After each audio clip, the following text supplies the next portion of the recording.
Olá, muito bom dia, meus amigos e meus irmãos. Estamos de volta com o nosso café com pão espiritual. No capítulo 33, que foi o último, que a gente fez o estudo, André Luiz vem relatando a experiência do primeiro trabalho dele, Primeira vez que ele realmente coloca a mão na massa. Aí a gente lembra que ele fala sobre os samaritanos, lembra? Que é aquele grupo de apoio que vai lá no umbral recolher os espíritos, para ser socorrido. Aí ele fala da caravana, que é a curiosidade que tinha cachorro, pássaros, lembra? E a gente foi entendendo o porquê que cada animal também está no plano espiritual trabalhando, ajudando. Ele fala sobre a importância do pensamento, Que a ministra Veneranda, ela fez uma palestra muito falando sobre isso, Sobre o pensamento. Quanto ele influencia na nossa vida. André Luiz fala também sobre aquela questão que ele ficou com medo dos espíritos, encarnados que apareceram no plano espiritual e ele nunca tinha visto, ele ficou assustado. E no capítulo 33 ele deixa 3 ensinamentos que eu anotei aqui, eu acho que é muito importante, que a gente não pode esquecer, que é: educação do pensamento e sentimento pode evitar muito sofrimento, tá? Isso é uma coisa que a gente tem que trazer para o nosso dia a dia, para a nossa vida. O perispírito retrata como uma televisão o desequilíbrio da mente, tá? Ou seja, a gente não consegue esconder nada de ninguém, tá? Quando a gente desencarna, o nosso perispírito é um livro aberto. É um filme, uma televisão, como tá falando aqui, ó. Passa tudo. Não passa só as atitudes, mas passa a intenção de cada atitude nossa, E a terceira é: o espírito encontra, quando desencarnado,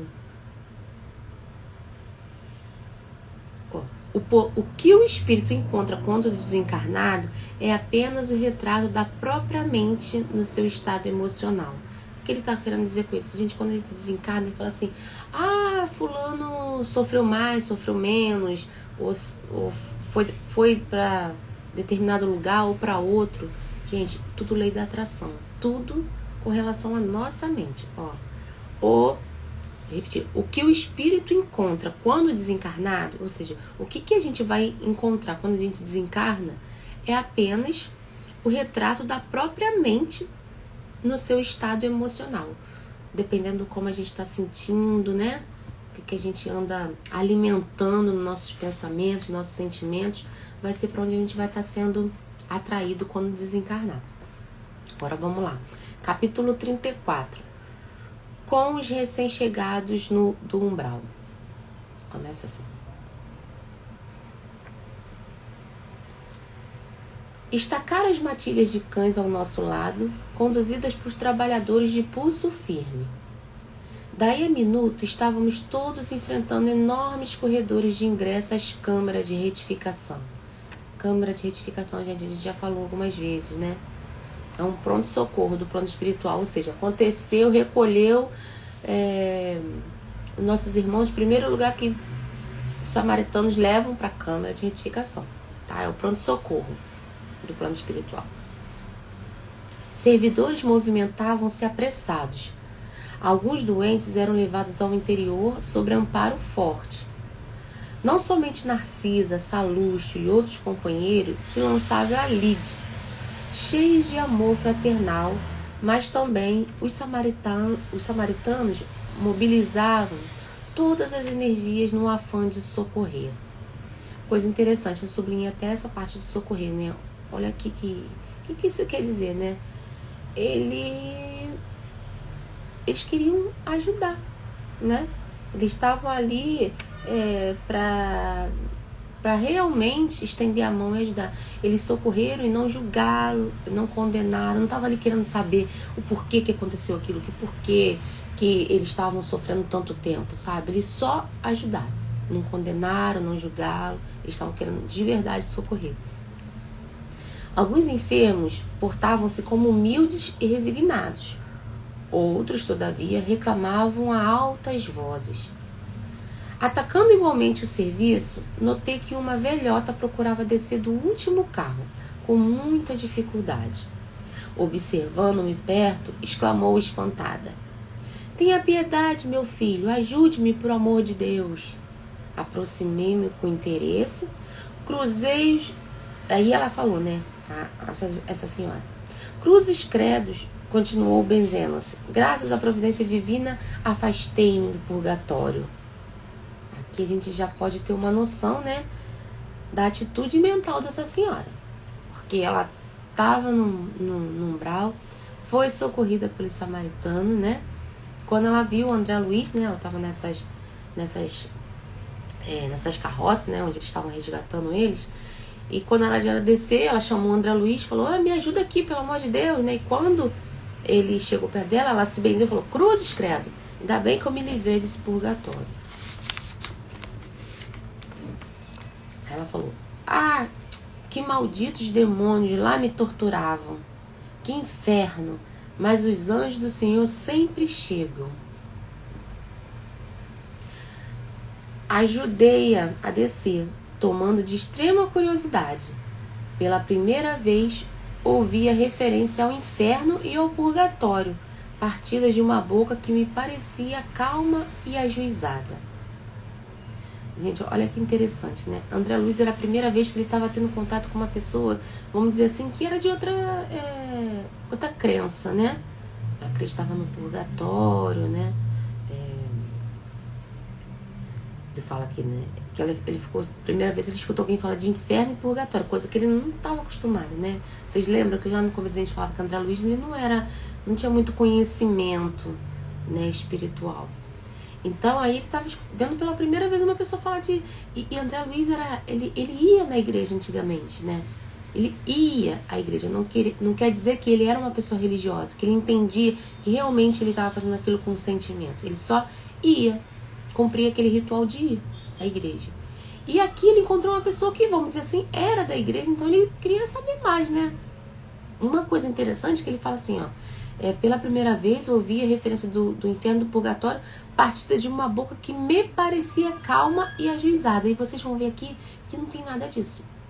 Para vocês entenderem como as aparências enganam, gente. Que nem sempre uma pessoa que é religioso, né, ele chega bem no plano espiritual. Não basta, gente, só frequentar uma religião, sabe?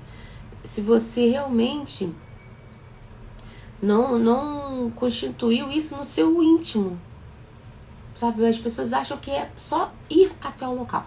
Todo domingo eu vou à igreja, toda quinta-feira eu vou à minha casa espírita, toda terça eu vou no templo. Gente, não é a quantidade de vezes, não é a sua assiduidade numa casa religiosa. O que importa é o que você construiu dentro de você, com os ensinamentos, realmente com a prática daquilo que você está aprendendo ali dentro. Então, isso daqui é para nos ensinar isso, tá?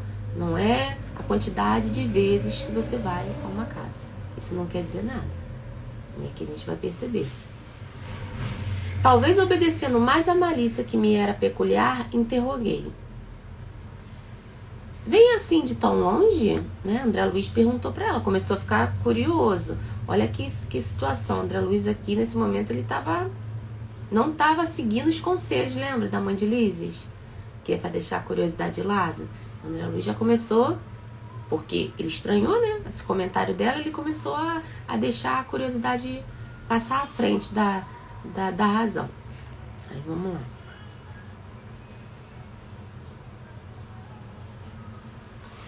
"Vem assim de tão longe?" André Luiz pergunta para ela. Falando desse modo, afetei ares de profundo interesse fraternal, como costumava fazer na terra, olvidando por completo, naquele instante, as sábias recomendações de mãe de Lísias.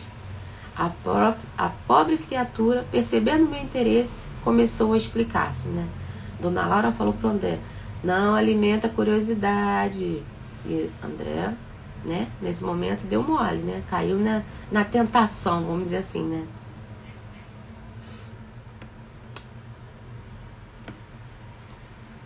André Luiz, ele tropeçou a gente fala assim, né? Ele tropeçou, ele deu mole, né? Quem tá socorrendo, ele não tem que estar perguntando nem estar julgando, ele tem que estar acolhendo. Aí ela explicou. De grande distância, fui na terra, meu filho, mulher de muitos bons costumes. Fiz muita caridade, rezei incessantemente como sincera devota. Mas quem pode com as artes de Satanás, né? Gente, a culpa é sempre do obsessor, né? Já repararam? Qualquer coisa que acontece, a gente fala, a culpa, não, eu estava sendo sediada, né? Ah, foi Satanás, nunca é da gente. Nunca é nossa escolha, né? Nunca é nossa atitude errada, nunca é a nossa falta de vigiar, de orar, nunca é. Sempre a gente tem que... É mais fácil arrumar uma desculpa. Ao sair do mundo, vi-me cercada de seres monstruosos que me arrebataram em verdadeiro torvelinho. A princípio, implorei a proteção dos arcanjos celestes. Os espíritos diabólicos, entretanto, conservaram-me enclausurada. Mas eu não perdi a esperança de me libertar. De um momento para o outro, porque deixei um dinheiro para a celebração das missas mensais por meu descanso. Gente, olha isso. Ela achou que ela deixando as missas encomendadas, ela pagou uma certa quantia para quando ela desencarnasse, ela deixasse as missas dela lá paga para rezar pela alma dela, para ela ser encaminhada para o paraíso, né? Assim. E isso aqui faz muita gente pensar na fé raciocinada, gente. A gente precisa colocar isso em prática, ter fé raciocinada. Olha o que ela achou. Ela poderia fazer o que ela quisesse durante a vida, né? Tomar qualquer tipo de atitude, ter qualquer tipo de sentimento, que o que importa para ela, acreditava que o que importa era ela, quando desencarnar, ter as missas lá rezadas direitinho para ela poder seguir o caminho dela. E a gente vai entender que não é dessa forma, né, gente? Então vamos lá. Atendendo ao impulso vicioso de perseguir assuntos que nada tinham a ver comigo, insisti. Olha, ele mesmo falando que, né, ele atendeu ao impulso, é um vício, dessa porquê de querer saber, né, dessa curiosidade. E ele insistiu com ela. Como são interessantes as suas observações, mas não procurou saber as razões da sua demora naquelas paragens, né? André Luiz perguntou para ela, mas... Entendi isso aí que você tá falando, mas você não quis saber por que você ficou no umbral tanto tempo? Aí ela respondeu, absolutamente não, respondeu, persignando-se. Como lhe disse, enquanto estive na terra, fiz o possível por ser uma boa religiosa. Sabe, o Senhor, que ninguém está livre de pecar.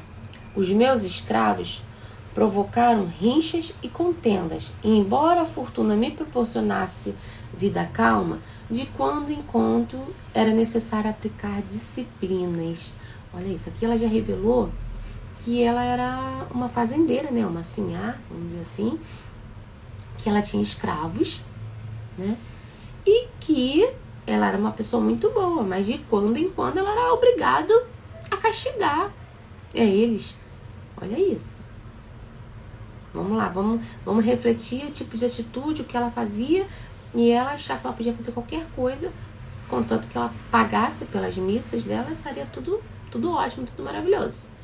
Vamos lá. Ela continua relatando para André como ela era. Os feitores eram excessivamente escrupulosos, e eu não podia hesitar nas ordens de cada dia. Não raro algum negro morria no tronco para escarnecimento moral e geral. Outra vez, era obrigada a vender as mães cativas, separando-as dos filhos, por questões de harmonia doméstica. Gente, olha o que ela fazia. Ela açoitava os escravos, ela separava os filhinhos das mães, né? Ela dizia que era por harmonia doméstica, né? Mas ela falava que ela fazia isso porque para poder manter a harmonia. Então, e para poder servir como exemplo para os outros cativos, ela matava alguns escravos lá açoitados, né?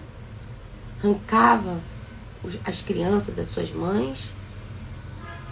Vamos lá, vamos ver o que ela fazia. Nessas ocasiões, sentia morder-me a consciência. Ou seja, em alguns momentos, né, a consciência dela cobrava. Mas confessava-me todos os meses, quando o padre Amâncio visitava a fazenda. E depois da comunhão, estava livre dessas faltas venais, porque, recebendo a absolvição no confessionário e ingerindo a sagrada partícula, estava novamente em dia com todos os meus deveres para com o mundo e com Deus. Gente, olha o que é a cegueira espiritual, né? O que é essa fé cega, essa fé morta? Ela podia fazer o que ela quisesse, ela matava, ela fazia maldade, mas a consciência dela dava aquela cobrada, poxa, não tá legal isso. Mas ela fala, não, tudo bem. Mês que vem o padre chega aqui, eu vou me confessar, né? Vou me comungar, vou tomar a hóstia e tô bem. Me livrei de todos os meus pecados, estou zerada, como ela fala aqui, né? Tô quite, com o mundo e com Deus. Quantos de nós ainda não estamos presos a esse tipo de fé cega?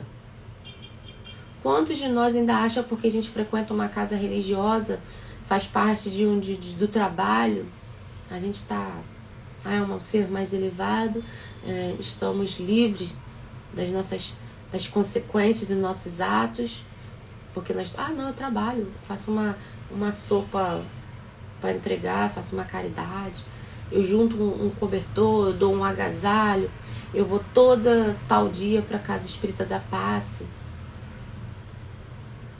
Então, já paguei meus erros, né? Tô livre das consequências dos meus atos. Não é bem assim, né? Então, a gente precisa refletir sobre isso. A essa altura, escandalizado com a exposição, comecei a doutrinar. André Luiz, nesse momento, gente, ele se perdeu totalmente. Por quê? A primeira instância que eles estavam fazendo era querer socorrer. Quando a gente está socorrendo, é a mesma coisa. Vamos analisar aqui no plano físico. Eu falei para vocês que as câmeras de retificação é o pronto-socorro. O samaritano, nessa caravana deles, é como se fosse uma ambulância. Aconteceu um acidente numa estrada, né? Capotou com o carro. Tá lá as pessoas lá passando muito mal no chão. Aí chega a ambulância, que são os samaritanos, né? Recolhem eles, né?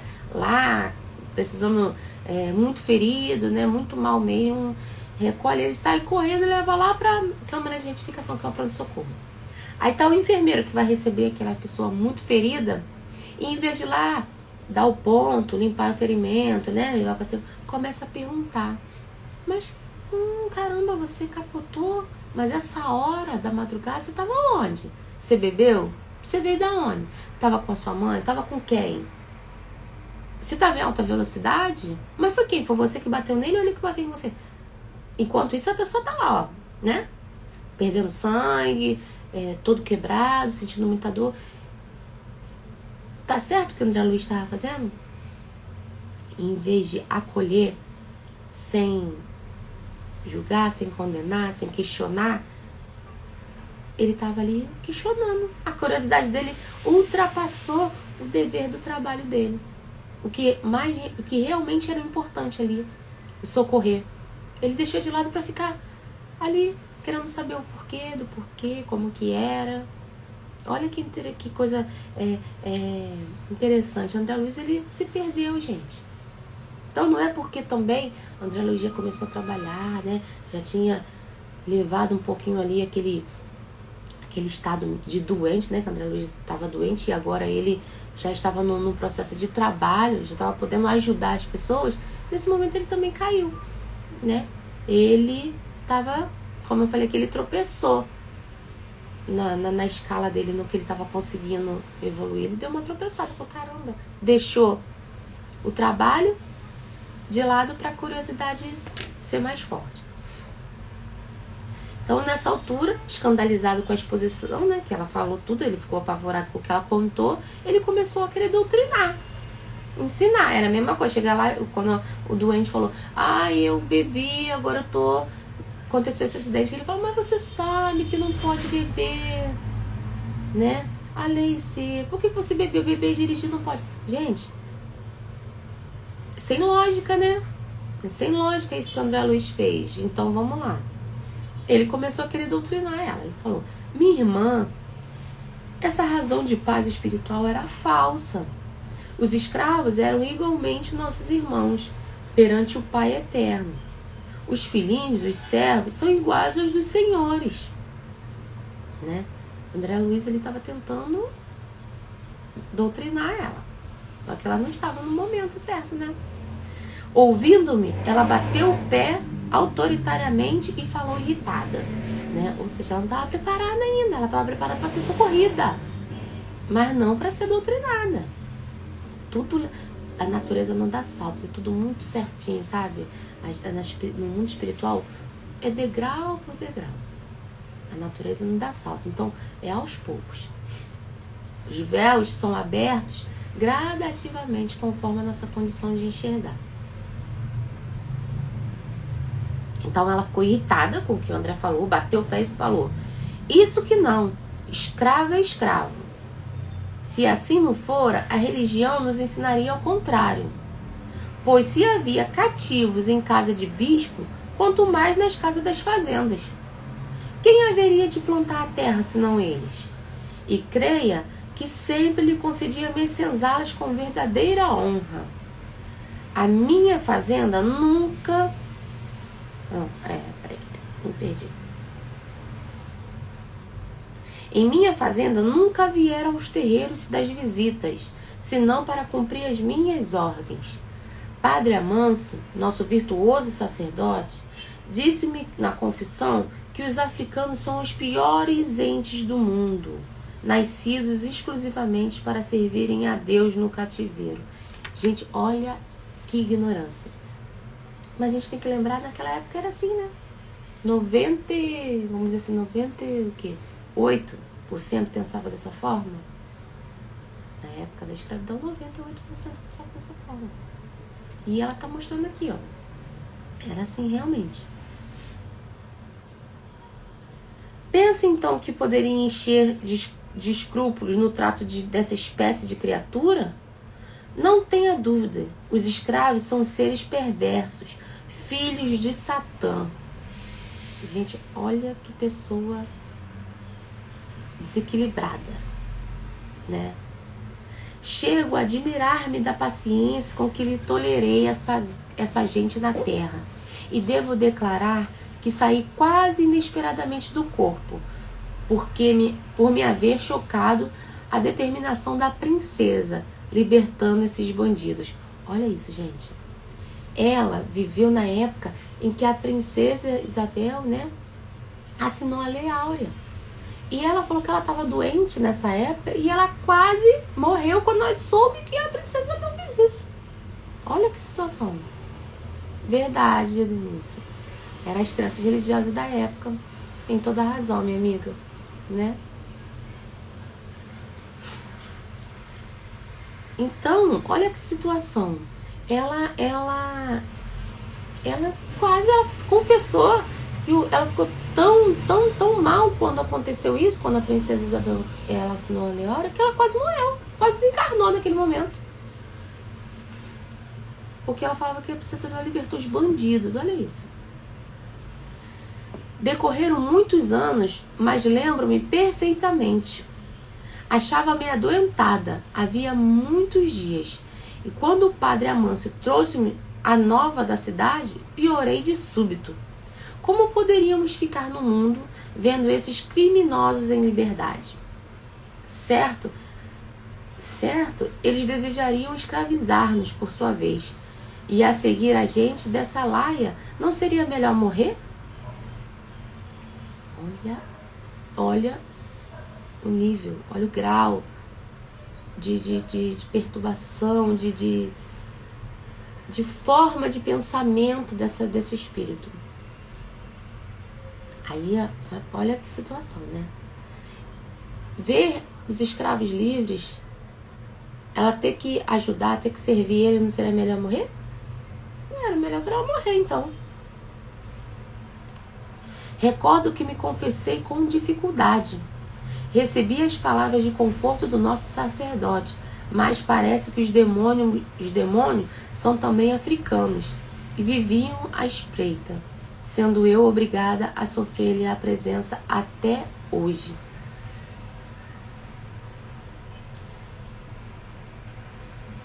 Nossa amiga aqui, ó, a Aldenice está falando. A época é outra, mas a narrativa é a mesma. Triste, né, amiga? É triste, mas é verdade. A gente ainda tá 2022 lutando contra isso.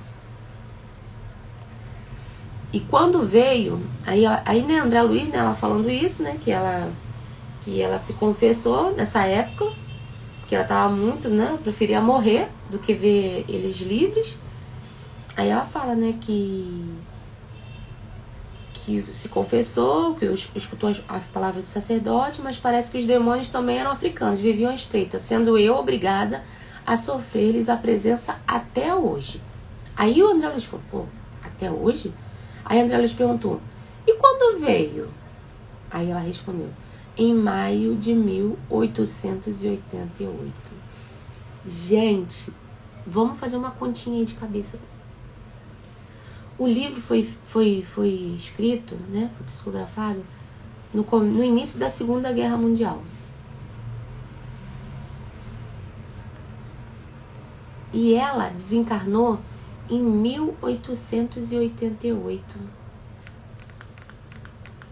Gente, tem noção? Quantos anos ela ficou no umbral com esse mesmo pensamento?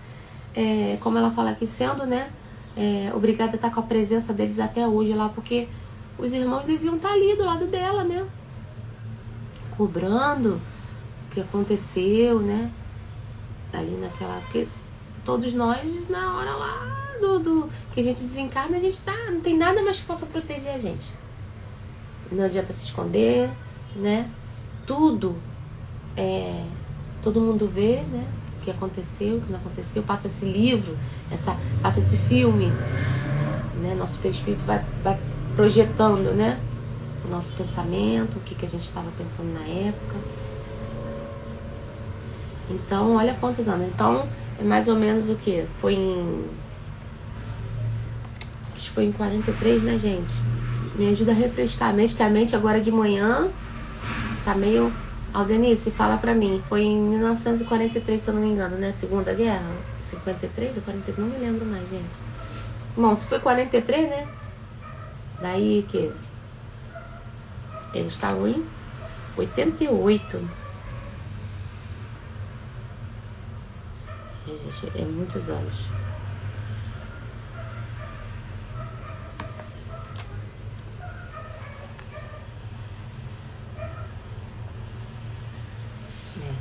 Então, gente, cada um faz sua matemática depois aí, porque eu não sei quanto tempo tem, mas é muito tempo, tá? Ela desencarnou em maio, foi na época da assinatura, né? Da Lei Áurea, em maio de 1888. E ela foi resgatada lá no início, né? Da Segunda Guerra Mundial.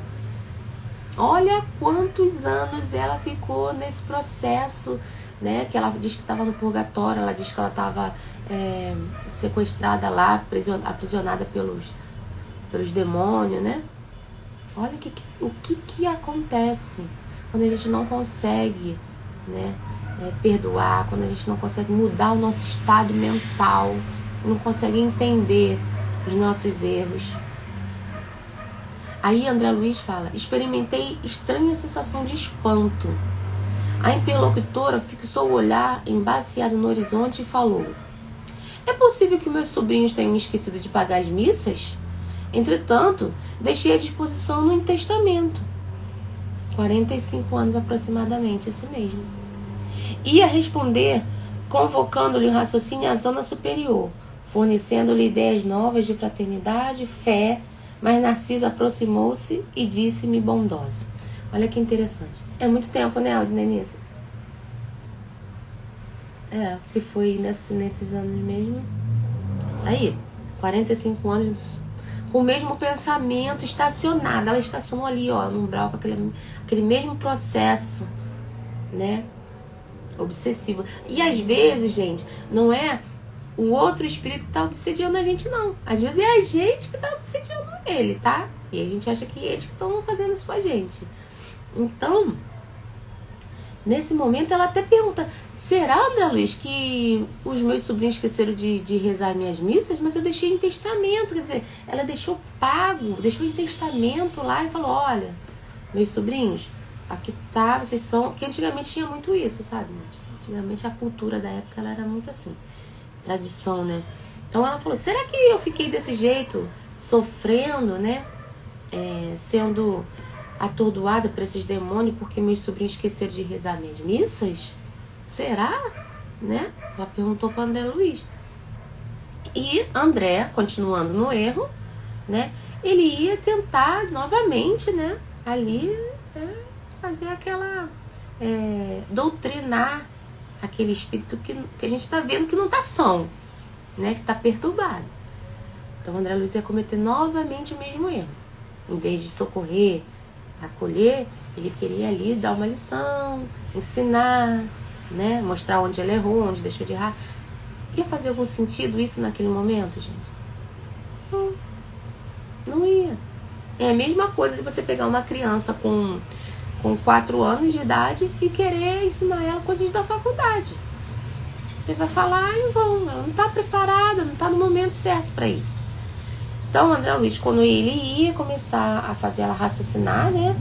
Coisas, levar ela para um raciocínio mais superior, pensamento positivo, a Narcisa aproximou-se e disse bondosa: André, meu amigo, você esqueceu que estamos providenciando alívio a doentes e a perturbados? Você esqueceu, meu irmão, né? Com todo carinho, ela falou para ele, bondosa, falou: ô irmão, a gente tá aqui, tá socorrendo os doentes e perturbados. Que proveito lhe advém de semelhantes informações? Os dementes falam de maneira incessante, e quem os ouve, gastando interesse espiritual, pode não estar menos louco. Olha esse pequeno puxãozinho de orelha que ela deu, muito bondosa, muito carinhosa, mas ela chamou André Luiz para a realidade. Chamou ele de volta e falou assim: meu irmão, que proveito tem essas perguntas que você está falando? A pessoa, quando está desequilibrada mentalmente, ela fala um monte de coisa sem sentido, fica repetindo a mesma coisa. E se você está gastando seu tempo querendo saber mais, indagando mais, estimulando mais esse tipo de assunto, você não está menos desequilibrado do que ele. Você tá com interesse em saber coisas que você sabe que não tem nada condiz com nada, porque você não tá tão bem assim, né? Ela fala para ele. Aí, aquelas palavras foram ditas com tanta bondade que corei de vergonha, sem coragem de a elas responder. André Luiz, nesse momento, ele entendeu, né? Que realmente ele estava errado. Mas ela foi muito bondosa, muito sábia. Sabe? É uma outra lição que a gente tem. A gente pode sim tentar dar esse puxãozinho de orelha num amigo nosso, né? Que tá ali, que a gente tá vendo que tá errando, mas com muito carinho, sabe? Com muito amor, com muita paciência. E é possível a gente fazer isso, a gente chamar o nosso companheiro, nosso amigo, né? Para uma realidade, mostrar alguma coisa para ele, sem querer ser autoritária, mandona, né? Sem julgar, sem criticar, né? Ela fez isso de uma forma muito, muito caridosa, muito bondosa, como o André falou. E ele falou, tinha tanta bondade nas palavras dela que ele só ficou tímido, não tinha nem o que responder, ele ficou com muita vergonha. Aí ele falou, né? Que ele ficou com muita voz, sem coragem a elas responder. Aí ela fala, não se impressione, exclamou a enfermeira delicadamente. Atendamos aos irmãos perturbados. Ela falou, não fica pressionado nem com vergonha não. Vamos voltar ao trabalho. Vamos, André Luiz, atender os nossos irmãos perturbados. Mas a senhora é de opinião que estou nesses últimos números? Aí essa senhora pergunta, né? Pra ela escutou. Essa senhora escutou que E a Narcisa falou para André. Ela escutou a Narcisa falar assim: André, vamos atender os irmãos perturbados. Aí a senhora falou assim: ué, mas a senhora é de opinião que eu estou nesse número? Ou seja, ela falou: você acha que eu também estou perturbada? Perguntou para Narcisa. A velhota perguntou melindrada, né? Narcisa, porém, demonstrando sua excelente qualidade de psicóloga, tomou expressão de fraternidade carinhosa e exclamou: não, minha amiga, não diga isso. Creio, porém, que deve estar muito cansada. Seu esforço purgatorial foi muito longo. Olha que inteligente, olha que maturidade espiritual, né? Ela usou da psicologia para falar para ela: não, meu irmão, é adiantar. Ela falar para ela: tá sim, a senhora tá perturbada. Só ia piorar, ela ia ficar mais agitada, né? Ela falou: não, que isso, a senhora só tá cansada. Seu esforço do purgatório foi muito grande. Aí a senhora respondeu: justamente. Esclareceu a recém-chegada do umbral. Não imagino que eu tenho sofrido, torturado pelos demônios. A pobre criatura ia continuar repetindo a mesma história, mas Narcisa, ensinando-me como proceder em tais circunstâncias, atalhou: não comente o mal. Já sei tudo o que lhe ocorreu de amargo e doloroso. Descanse, pensando que vou atendê-la. Olha que ensinamento, né? Quando ela ia começar a repetir novamente: eu sofri muito. Gente, isso acontece no nosso dia a dia. Muito, né? Quando chega um irmão e fala problema, começa a falar e você fala: não, as coisas vão melhorar, né? Não pensa assim. A princípio a gente dá aquela... Aí passa 5 minutos, ele começa a contar, ou se ele tiver no outro dia: oi, tudo bem? Aí ele: não tá nada bem. E começa a contar tudo de novo, né? E a gente tem que ter essa sabedoria de não deixar esse ciclo vicioso, né? Ficar ali, ó, alimentando esse tipo de pensamento. Eu tenho uma técnica, né? Como eu lido com público e muitos idosos, eles sempre gostam de falar, né? Sempre que estão doentes, quantos remédios tomam, quantas doenças eles têm e por aí em diante.